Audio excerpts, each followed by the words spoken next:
หวานเจี๊ยบถ่ายนิดเด้อ ไอ้แกอะไรได้กัน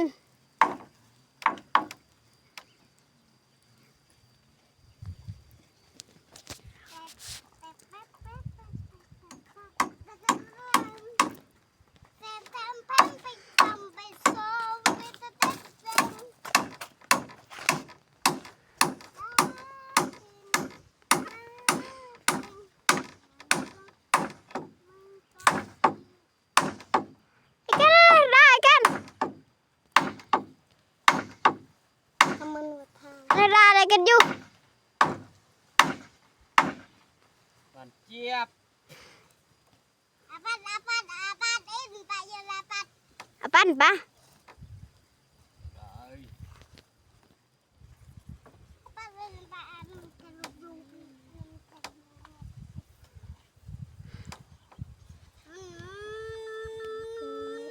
เย้กันเนี่ย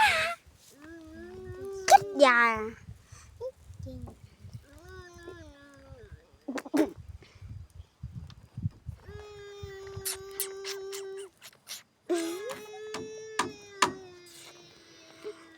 เรื่องใหญ่ๆเด็ด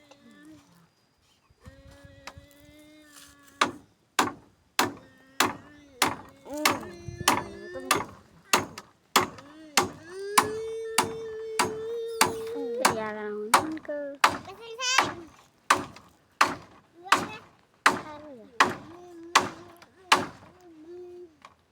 หวานเจี๊ยบ